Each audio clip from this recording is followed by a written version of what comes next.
It helps us grow strong in body and in mind. As we wear it, we learn patience and respect. The belt system motivates students to strive harder and continue growing. This uniform shapes movement into grace and turns performance into something thrilling. Now, embraced around the world, Taekwondo shares our culture, philosophy, and values with pride and spirit. Though it may seem simple, this uniform holds your passion and your journey. It belongs to Taekwondo. Wear the extraordinary. Be with Taekwondo. How to survive in Korea. One room.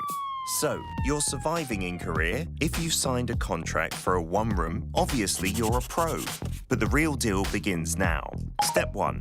Housewarming. No need to buy toilet paper, diffusers or hand soap. You'll get them soon enough as housewarming gifts. And some are bound to pile up. There's nothing better to serve your guests than milpaeyu nabe. If you have Korean friends coming over, don't forget the extra garlic. Step 2.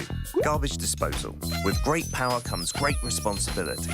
You've had a good time, so let's get to work. It might be tempting to sweep everything into a trash can, but you have to separate your garbage. Not bothered? Beware that negligence is punished with a fine or public humiliation.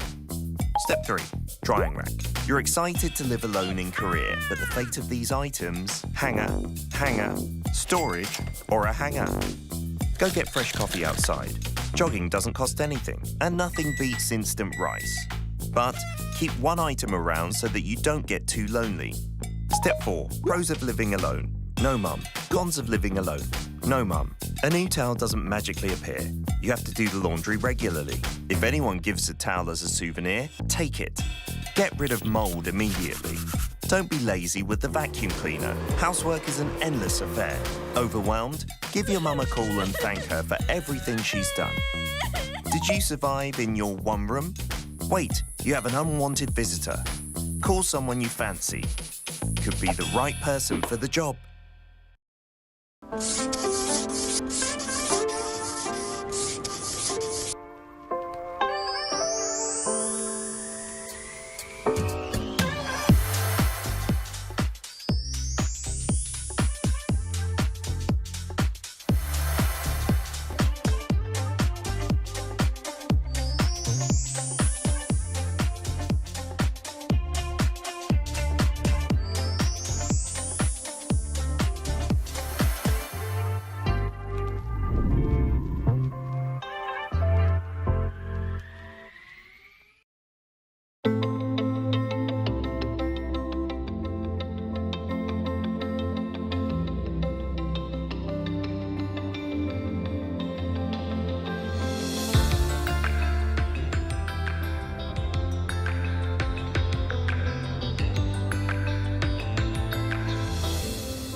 Hello and welcome to our morning edition of Arirang News. We begin with these stories making the headlines at this hour.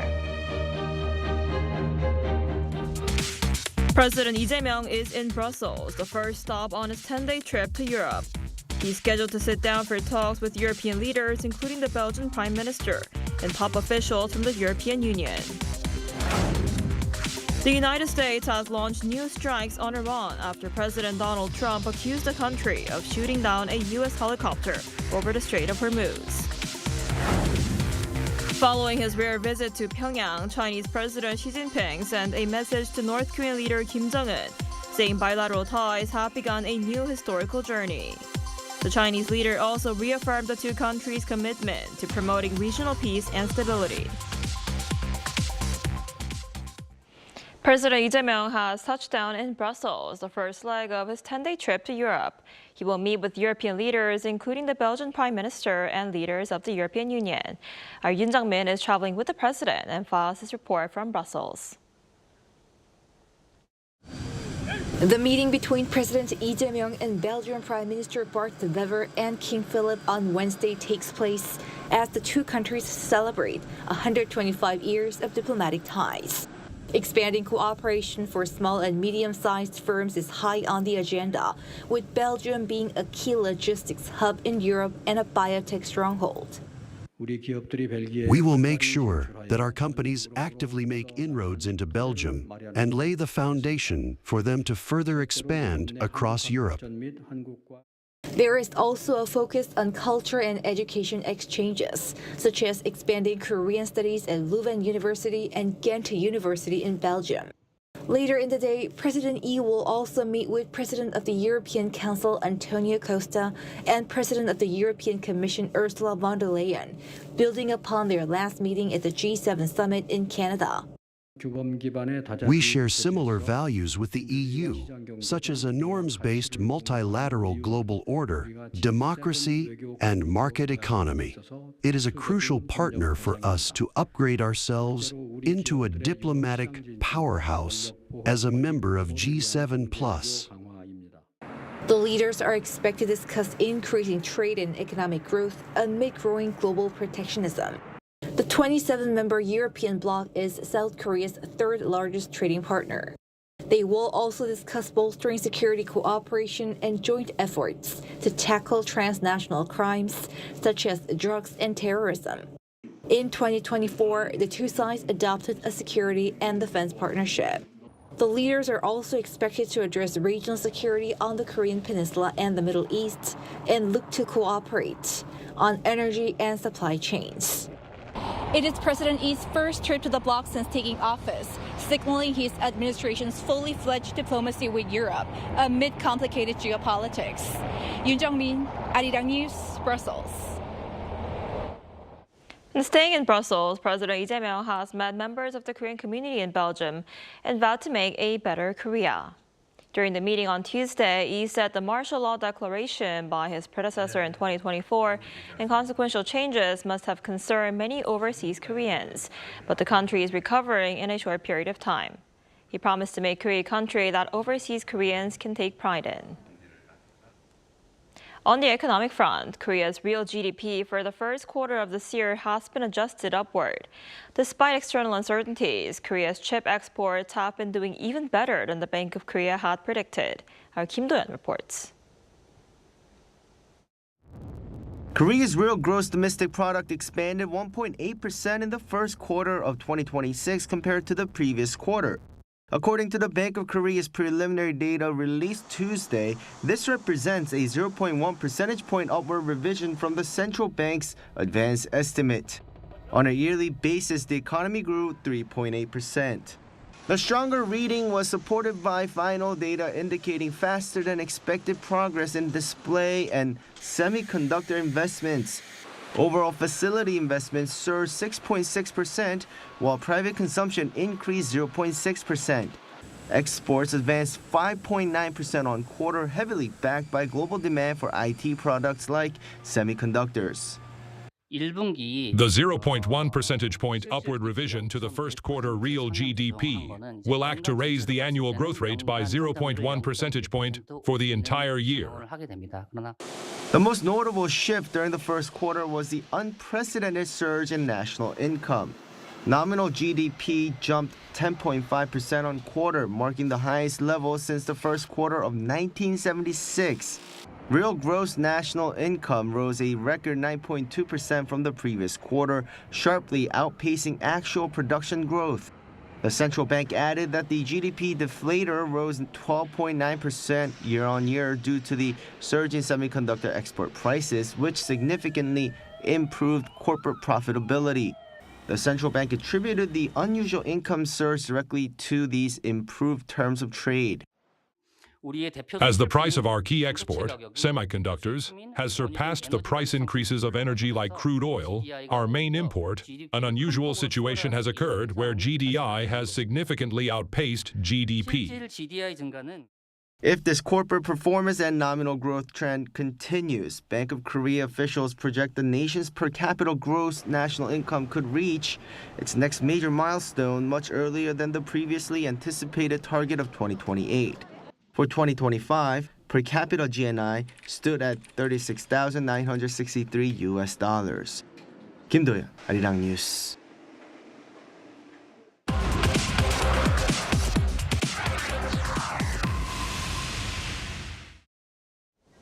The Kospi has been on a roller coaster lately, and Korea's fear index has hit a record high, even surpassing levels seen after the outbreak of the Iran war. For more on the domestic economy, we're joined today by Professor Shin Myung-gyu, Associate Professor of Economics at Yonsei University. Professor Shim, thanks for coming on today. Thank you for having me. So what exactly is driving this market anxiety, and what should investors be watching most closely? I think what we are seeing is not simply a reaction to one particular event, but an accumulation of uncertainty from multiple sources. And most importantly, investors are simultaneously facing questions about global trade policy, interest rates, geographical risk, and corporate earnings. When several uncertainties emerge at the same time, financial markets naturally become much more volatile than before. And another important factor is the growing linkage between the Korean and the US semiconductor sectors. Korea's stock market is heavily weighted towards semiconductor companies whose valuations are increasingly tied to the expectations about the global AI cycle. As a result, sharp movements in major US chip stocks can quickly spill over into the Kospi index, amplifying both gains and losses, even when domestic fundamentals remain largely unchanged. So rather than focusing on day-to-day price movements, I think investors should pay closer attention to the underlying fundamentals like the corporate earnings, inflation rate, and monetary policy, and the sustainability of the AI-related investment. I see. And the Korean won has fallen to its weakest level against the US dollar in decades right now. What's behind this, and has the government's efforts to stabilize the currency made any difference? Yeah, the recent weakness of the Korean won reflects a combination of global and domestic factors. Globally, investors have become more cautious due to the uncertainty surrounding the trade policy in the US, interest rate, and the geographic risk, which I said before. And in periods like this, capital tends to flow toward traditionally believed to be safe haven assets like the US dollars. And Korea is particularly sensitive to these shifts because it is a highly open economy with a strong dependence on the international trade and global capital flows. Also, in terms of uncertainty, investors typically adopt a flight to safety strategies, moving capital toward the US dollar assets, like in this kind of situation. And because Korea is a small and highly open economy, the Korean won tends to react more strongly to these shifts in the global sentiment. And about the government responses, I think further intervention and the commitment to address excessive volatility can be helpful in preventing the market movements, but because it sends a signal that policymakers are closely monitoring the market and prepared to act if necessary. But such an intervention alone cannot permanently change the direction of the exchange rate if the underlying global factors remain unchanged. In the long run, exchange rates are driven more by economic fundamentals and investors' confidence than by the short-term policy measures.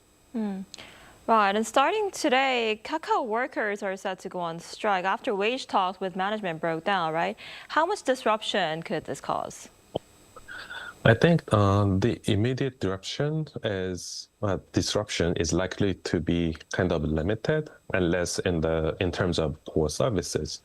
Large digital platforms like Kakao typically have substantial system redundancy and automated operators, making unlikely that essential services like messaging will suddenly stop because of the short-term labor dispute. But that does not mean that strike is unimportant. The more meaningful impact may appear in areas such as software development, platform upgrades, customer support, and the pace of innovation. If the dispute continues for a longer time. And this seems to reflect a wider trend that we have seen in the Korea's tech sectors, as we have seen for the Samsung. During the periods of rapid growth, workers become accustomed to rising wages and generous bonuses. As growth has slowed, firms are becoming more cautious about compensation and creating tensions between changing business conditions and the existing expectations by the workers. Right, you just mentioned Samsung and changing business conditions, and we're seeing more and more Korean companies facing disputes over bonus payouts and compensation, right? Do you think Samsung's recent wage deal has actually played a role in raising expectations among workers? And more broadly, how has Korea's labor landscape changed recently? To me, Samsung's agreement may have reinforced expectations among workers, especially the IT workers, but I would be cautious about viewing it as the primary cause. Rather, it serves as a benchmark in a broader transformation that has already been taking place across Korea's labor market. As I pointed out a minute ago, during the high growth period, many workers can expect higher wages and generous performance bonuses. But as the growth becomes slower and the environment becomes more uncertain, the firms are more cautious about compensation. And also, the rapid adoption of AI and automation is increasing uncertainty about the future employment and career opportunities from the perspective of the workers. When people become less certain about their future income and job security, it is quite natural for them to place greater value on securing compensation and workplace protections today. And this may partly explain why employees are becoming more vocal about wages, bonuses, and working conditions. And also, at the same time, Korea's labor landscape has also evolved. Employees are placing greater emphasis on transparency, fairness, work-life balance, and participation in decision-making rather than focusing solely on bonus wages. So these disputes, not simply as a kind of disagreement over pay, but they are all the kind of the parts of broader adjustment to the slower growth economy. I see. All right, Professor Shim, thank you so much for your time and insight this morning. We appreciate it. Thank you.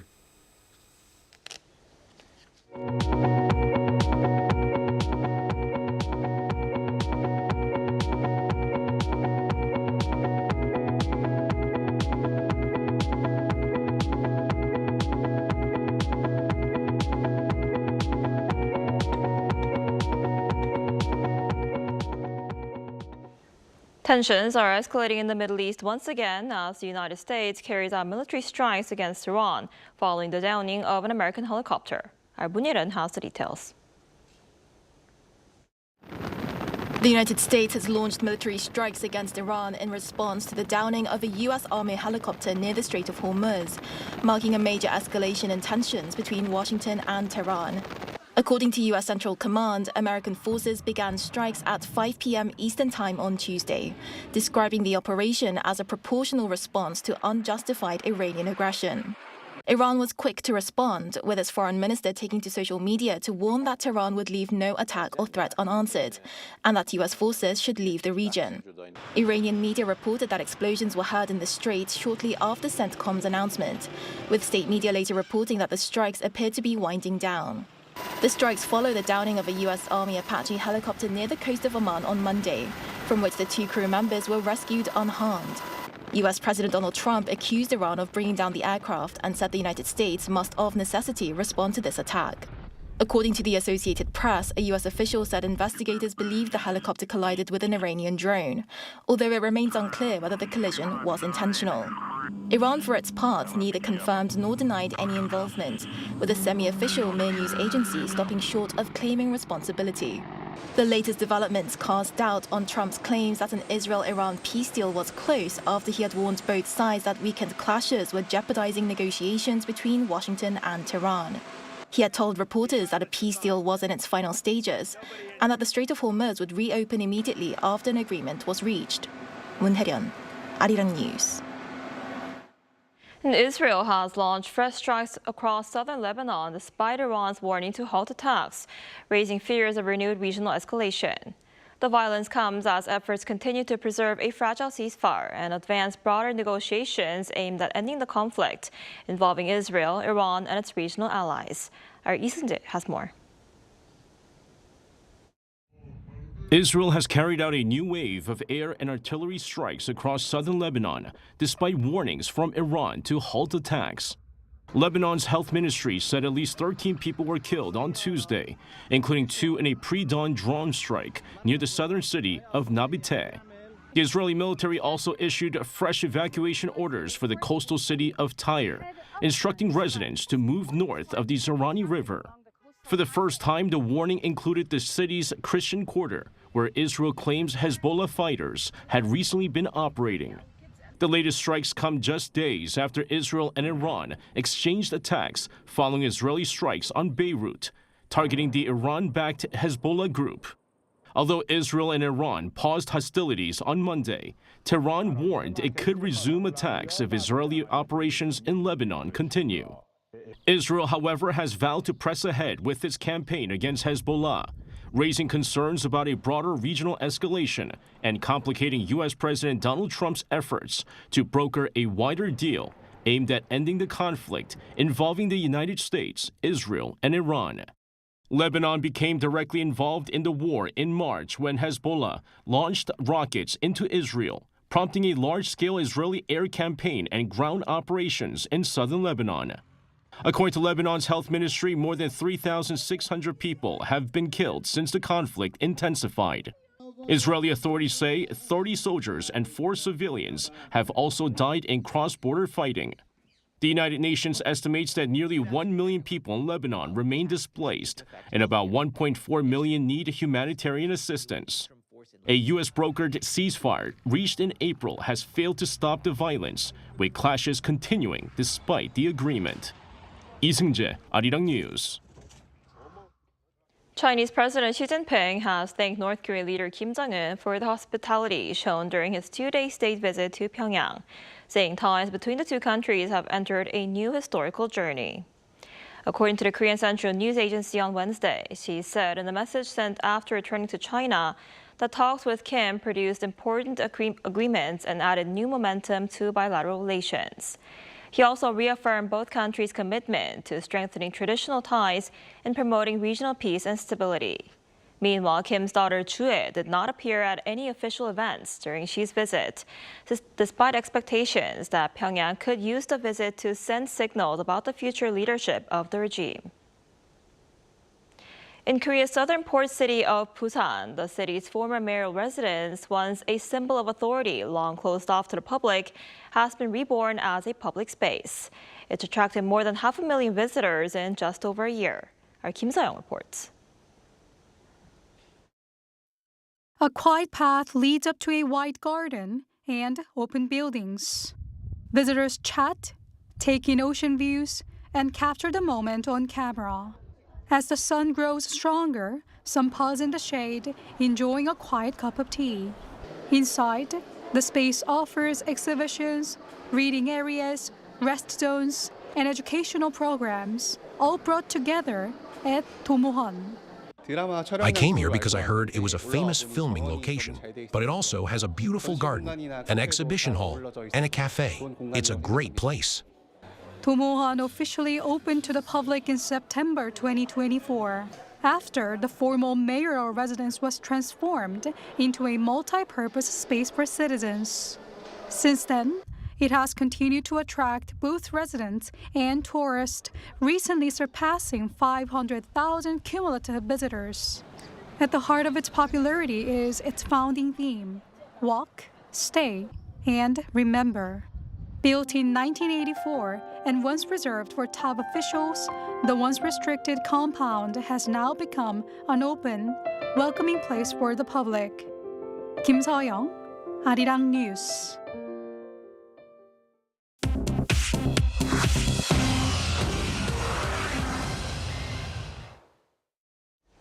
Good morning, I'm Domoheon, and this is the world now. In the UK, hundreds of protesters took to the streets of Belfast on Tuesday, setting vehicles on fire following a knife attack the day before. Masked youth set fire to vehicles, including a bus, and broke windows of homes across the city as police deployed armored vehicles. This followed a knife attack on Monday, over which the police have charged a Sudanese man with attempted murder. The victim of the knife attack was seriously injured with slash wounds to his face and back. Members of the public were credited by police with saving his life before officers arrived. The knife attack suspect had been granted leave to remain in the United Kingdom in 2023 after claiming asylum.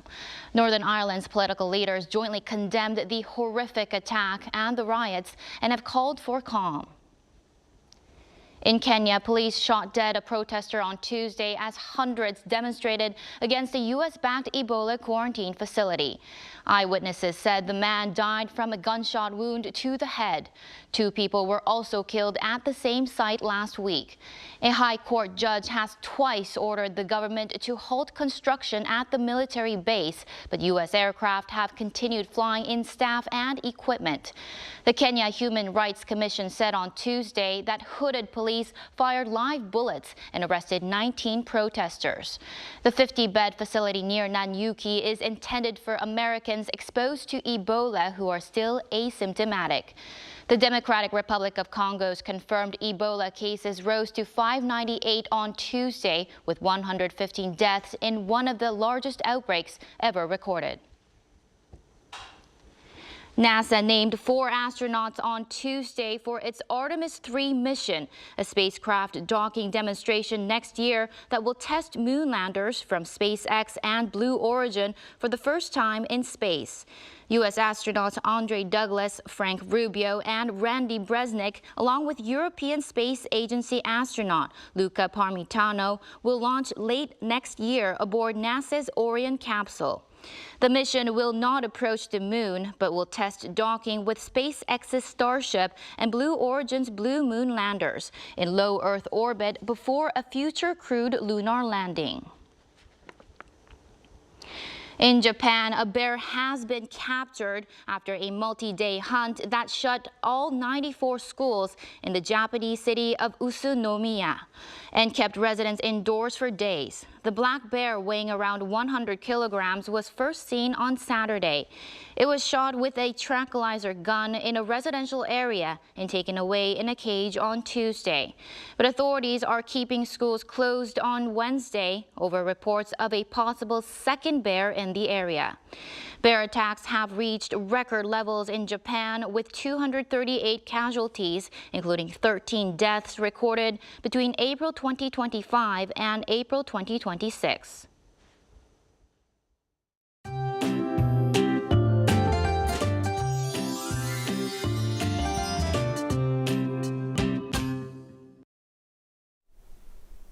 The capital region woke up to cloudy skies, and heat will ease across central Korea today as rain moves into the region. Meanwhile, southern regions will remain much warmer, with highs nearing 30 degrees Celsius this afternoon. And about the rain, most of the central areas will see 5 to 30 millimeters of rainfall through the evening. However, it's a completely different story for the southern parts of Korea, with plenty of sunshine and strong UV rays. UV levels will be very high in the afternoon, while the northern parts of Jeju will see the highest level. So sun safety is a must for those in southern regions. And this afternoon, Seoul getting up to 25 degrees, Daejeon will rise to 27, and air quality will be normal to good nationwide. The central regions will stay below norms, with a higher chance of rain through the rest of the week.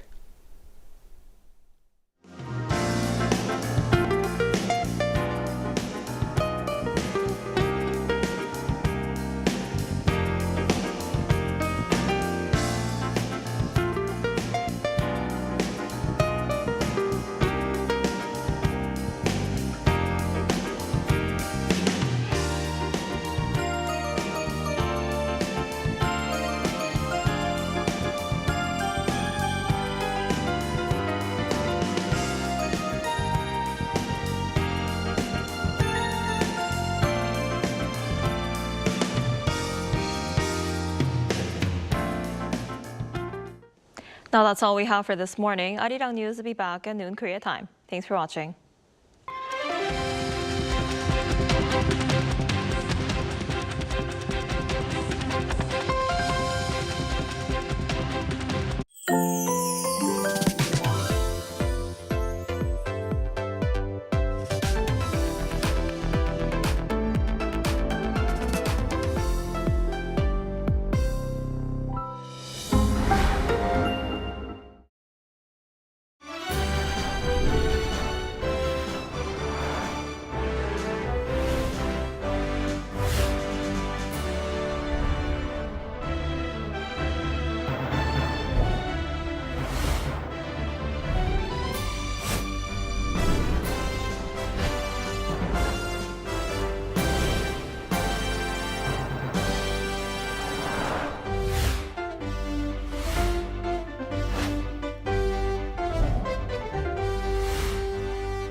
존경하고 사랑하는 국민 여러분, 국가적 위기 속에서 숨 돌릴 틈도 없이 닻을 올린 국민 주권 정부가 이제 1년이 됐습니다. 지나간 1년보다 앞으로 4년이 더 기대되는 정부가 되겠습니다. 지난 1년보다 더 무거운 책임감으로 주어진 사명을 이행하겠습니다. 나라의 주인인 위대한 대한 국민들께서 우리 대한민국의 새로운 도약을 위한 힘찬 여정에 언제나 함께해 주실 것으로 믿습니다. 지금까지 그랬듯 5,200만 주권자들의 지혜를 등불 삼아 국민이 주인인 나라, 함께 행복한 대한민국을 향해 거침없이 나아가겠습니다.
Drawing more fans from all over the world.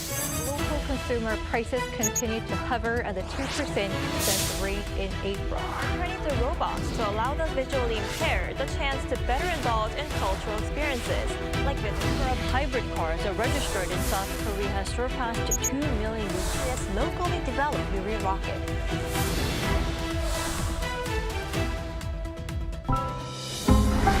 Arirang.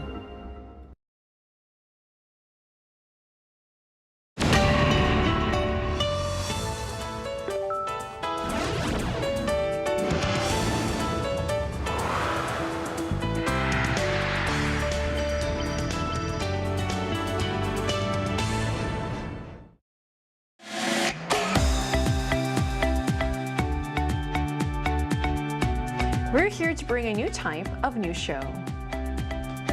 New insights, new styles, and new topics every day. We are News Generation. Bring news just for you. It's Wednesday, June 10th here in Seoul. I'm Isujin, and this is News Generation. Joining us today is Kyle. Pleasure to be here. To have you, and also Jiyoung's with us today. Happy Wednesday. Happy Wednesday. And both are here to speak on behalf of people in their 20s and 30s.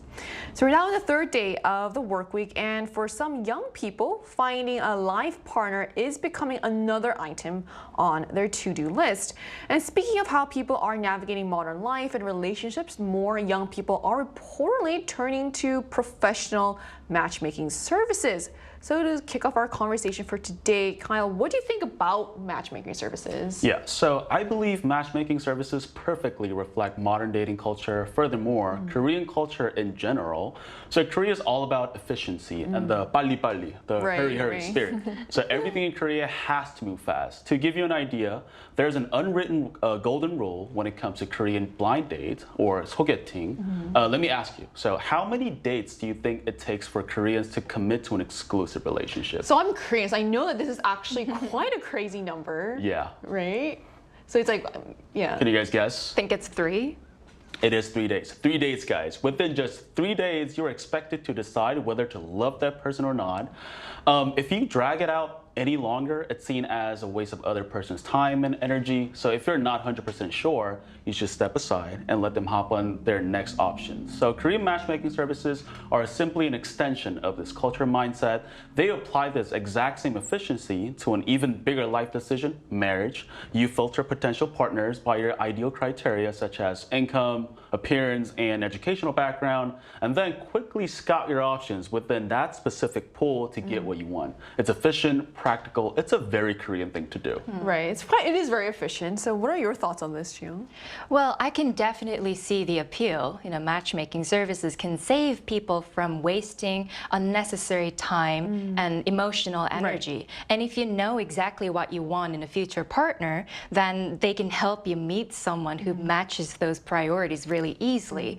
And unlike in the past, people are not being forced into marriages anymore. They can actually choose, and choosing your partner through these services might even make people feel more responsible for their own decisions.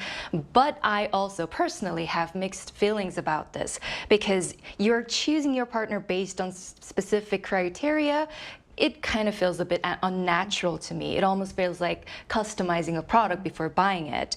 And I've always preferred to meet someone like naturally, which is 자만추. So yeah, I'd rather just fall in love first and then let the relationship just naturally progress toward marriage. So matchmaking services can make the process feel a bit calculated. And also in Korea, where many of us have grown up in a highly competitive society, matchmaking services sometimes feel like an extension of that competition, which is a little bittersweet. So yes, I can understand that, but also have mixed feelings about it. Right, so matchmaking service may make the search more efficient, but for some people, there's still something appealing about letting a relationship develop naturally rather than starting with a checklist. So we're going to talk more about this, but first, let's take a look at the screen.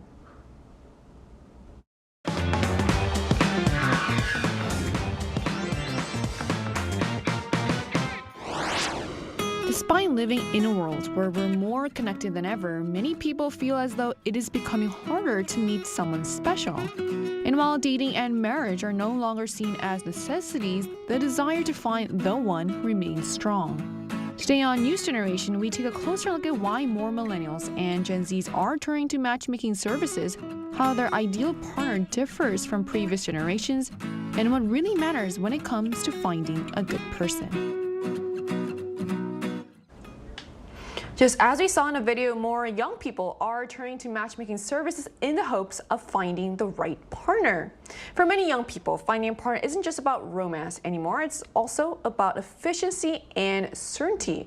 So why do you think so many young people are turning to matchmaking services in the first place, Kyle? Okay, so to understand this phenomenon, we need to take a look at how the younger generation in Korea grew up. So throughout their lives, young Koreans have heavily relied on external support to achieve their goals. A prime example is hagwon, or private cram schools, which plays a massive role in Korean education, whether they like it or not. Most students spend 12 years from elementary school to high school attending these hagwons, just to learn subjects faster than everyone else, all to get into a prestigious university. So this pattern does not stop in adulthood, even when looking for a job. This generation heavily relies on outsourcing. In Korea, we have a hagwon for literally everything, from become a real estate agent or a firefighter or even a flight attendant, like for everything. So this generation has become incredibly comfortable with paying a third party to take the fast track. I'm not saying that it's good or bad, I cannot judge that, but while they might lack the patience or the ability to solve problems entirely on their own, but at the end of the day, they achieve their goals, they get what they want, and they're so used to this process. So in that sense, matchmaking services are just another form of outsourcing. In the past, people utilized these services to get into a good university or land good jobs. Now that same goal-oriented approach has simply expanded into more fundamental human needs, love and marriage. I guess that was a great psychological dive into why Korean people are so used to this kind of formats, because I think we're so used to more of a curated, systemized type of help and systems. I guess that's why it feels kind of more comfortable. People actually feel more comfortable with that. But for women specifically, this might be actually driven by something slightly different. So what are the women specifically hoping to gain from matchmaking services, Jiyoung?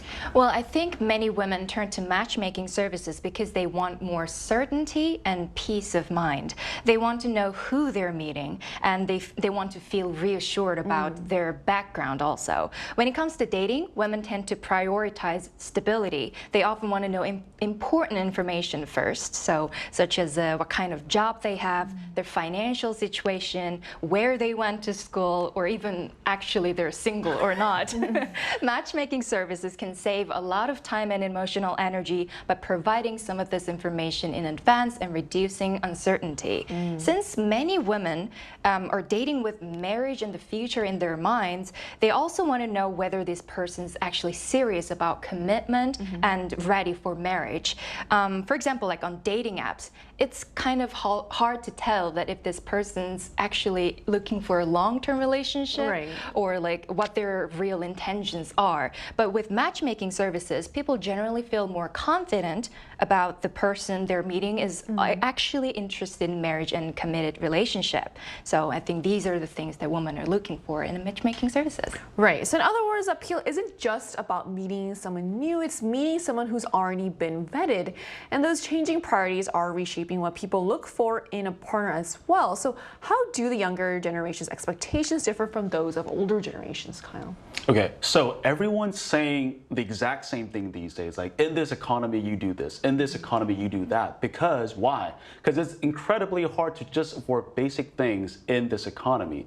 So when you look at the massive gap between what people actually earn and the cost of real estate, which is the most fundamental measure of wealth, achieving what used to be considered the basic of starting a family, like owning a decent sized home in the middle of the city, feels like mission impossible. So because of this, a lot of young people are starting to view marriage as transactional. They are looking for a partner to help upgrade their life.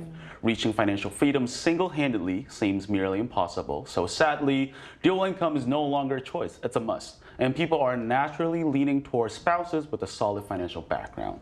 So the interesting part is how openly people calculate the financial split when getting married, whether it's the wedding itself, the housing, or the furnishing. The discussions about whether the split should be 50-50 or 70-30 are completely transparent.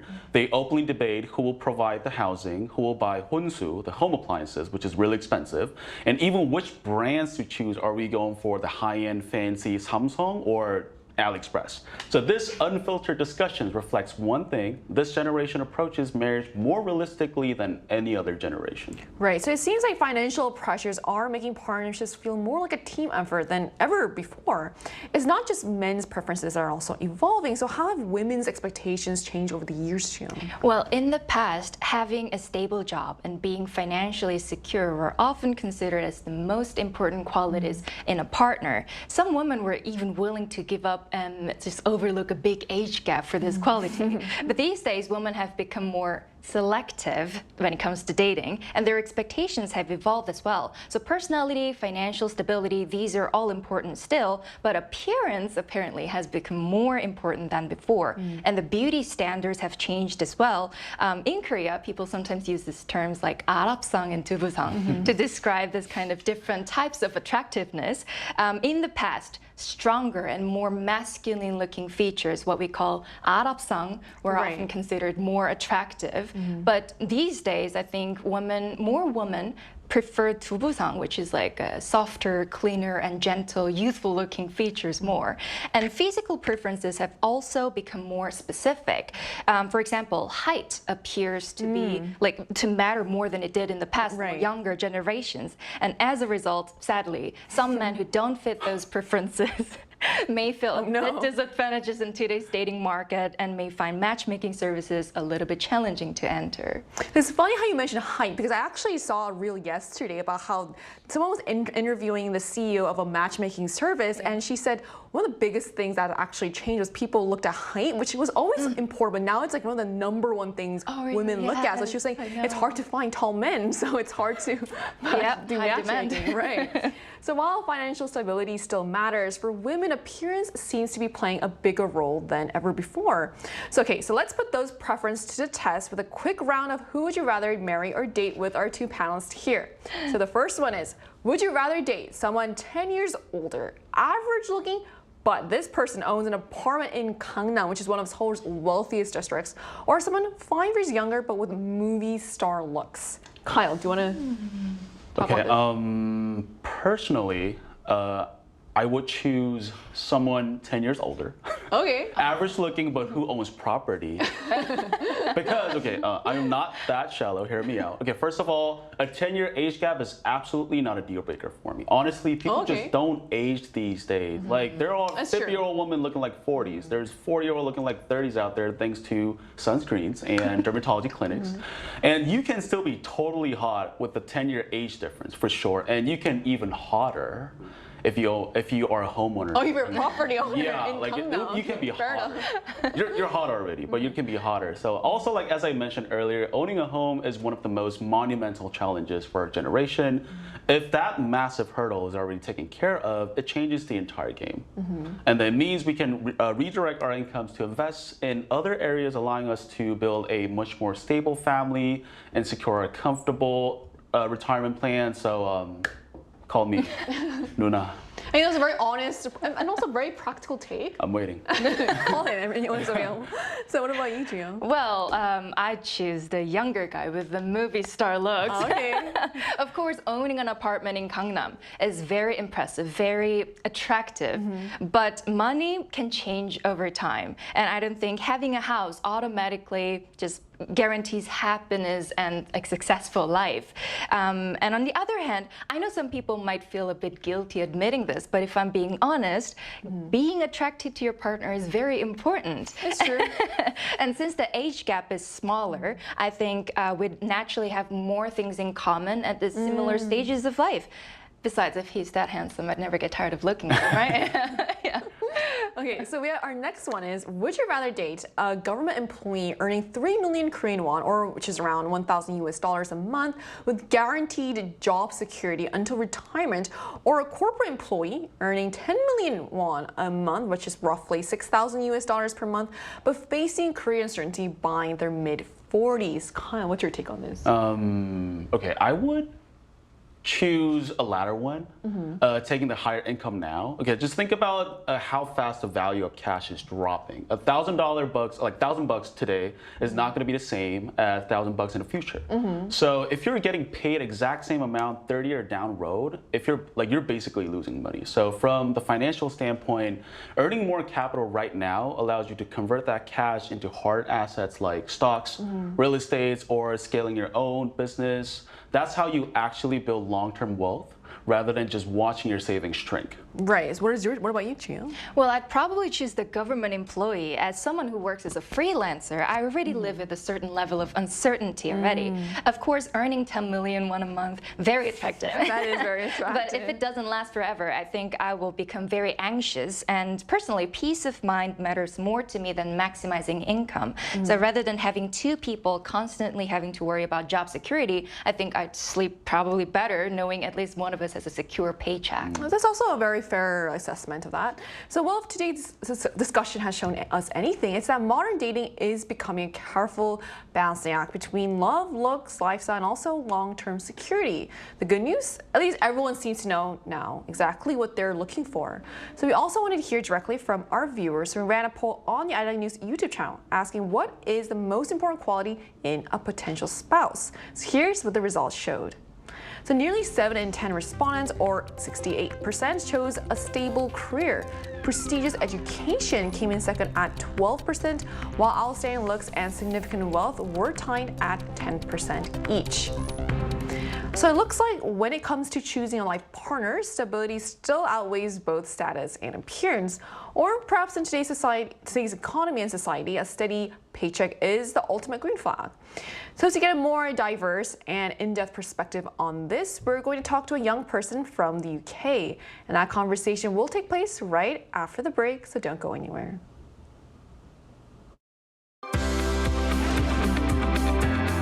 NewsGen wants to hear from you. Go to YouTube and search out channel Arirang News. Click Posts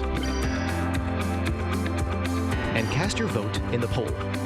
Make a new type of news with us. So to find out how dating and marriage standards differs in the UK, where professional matchmaking services are less common, we're joined today by Kyle. So hello, Kyle. Thank you so much for connecting with us today. Hello, nice to see you. Nice to see you too. So Kyle, what kind of matchmaking services are available in UK, and I guess how are they perceived? To be honest, these days, traditional kind of matchmaking services aren't really a thing in the UK. Many of my friends growing up, if they didn't meet in high school, they didn't meet their girlfriend in high school, they find it really hard within their 20s to find a spouse. So these days, I think dating apps is probably the most common kind of matchmaking for people. Services like Tinder has millions of downloads over in the UK. And because of that, I think they're perceived kind of normal now. If you say you met your spouse on Tinder, no one really kind of bats an eye at that. Okay, valid take, Kyle. Then what qualities do young people in UK look for in a spouse? With the growing trend of Tinder, usually people look for appearance first, because it's so easy to just swipe people, and it's such a kind of competitive scene for dating out there for younger people. I think appearance is kind of at the top of people's priorities at first. And then kind of personality comes into it. I think compared to Korea, people look less at career and more kind of at the person themselves. Well, that's very interesting to see the contrast. So let's get a little more personal. Would you personally consider using a matchmaking service to find your spouse? I think I would be open to it and curious to see kind of what they think I would be good with compared to what I think I would like.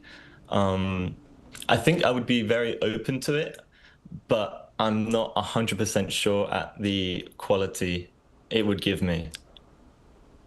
Right. I think that's quite interesting because also in Korea, like we see how it's hard to meet people once you've kind of graduated from college as well. So I guess that's why in Korea, I guess these matchmaking services are becoming really popular. But also, it's also interesting how like appearances is apparently a big deal in any culture these days. Yeah. Right. So thank you so much for sharing insights with us today, Kyle. Yep, thank you so much. So we just heard from a young person about the matchmaking culture in the UK and whether he'd consider using such a service himself. And while matchmaking agencies may seem like a modern solution, the idea of getting help finding a spouse is actually nothing really new. So how common are matchmaking services in other countries, Kyle? Okay, so if you look at this lighter version of this, as Kyle from UK mentioned, we've got dating apps, like which is huge abroad. Match Group is the perfect example. They literally run about 8 different dating apps. But for serious marriage matchmaking, that mostly goes down in big cities like LA, New York. There's this thing in modern cities called loneliness in a crowd. So you're surrounded by millions of people, but making a genuine connection is pretty hard. There are too many fish in the sea, and having too many options actually paralyzes people. So matchmaking services in big cities step in and clear out the clutter and help people make a choice. Plus, we can be real. People in big cities have higher standards when it comes to money, and they expect their partner to match that standard. The cost of living and rent are just as high as their career ambition. So they use matchmaking to find someone with a solid financial background. And thanks to these services, you don't have to camp out on Wall Street during lunch break just to find a finance pro who's making 7 figures. They skip all the steps and match single who are ready to mingle in a big city. So it's all about efficiency. So whether through an app, a matchmaker, or a family introduction, finding the right person ultimately involves more than a checklist, though. So to close off our discussion today, Jian, what matters most, do you think, when finding the right person? Well, I would say it's whether I can learn from this person and how they treat that's a me. good one. That's the most important thing. Sorry. Not appearance. Yeah, appearance. I just mentioned it because it's a no-brainer. But I want to be with someone who inspires me to become a better person, who supports me, encourages me, and brings the best out of me, and helps guide me when I need it. And I also value someone who shows love through actions, not just words, and constantly makes me feel like appreciated and loved. And most importantly, not the appearance. I want a partner who genuinely puts our relationship first, and someone who constantly keeps thinking about how to make me happy and how to make us happy eventually. I really love all those qualities you mentioned because I feel like those are the qualities that will actually sustain a relationship as well. Yes, true. Right. So the rise of matchmaking services reflects how modern dating is adapting to changing lifestyles and expectations. And as you learned today, qualities like stability, compatibility, and shared values continue to shape people's decisions. But whether people meet through a matchmaker, an app, or pure chance, most are ultimately searching for the same thing, a lasting and meaningful relationship. The methods may change, but the goal remains remarkably consistent. And that brings us to the end of today's episode of News Generation, but News Gen will be back tomorrow at 10:30 a.m. Korea time with more stories and discussions. A big thanks to Kyle. It was so much fun. Thank you. And also Gia. It was great to be here. And to our viewers, thank you so much for watching. Hopefully your future partner that meets your standards is watching this too. We are News Generation.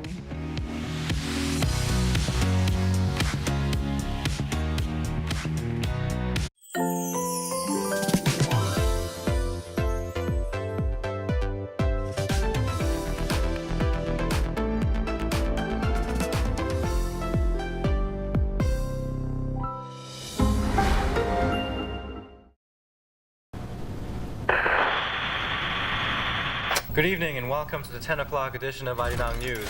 Thanks for joining us on this special day, a day in which Arirang TV first goes on the air. Arirang TV is Korea's first.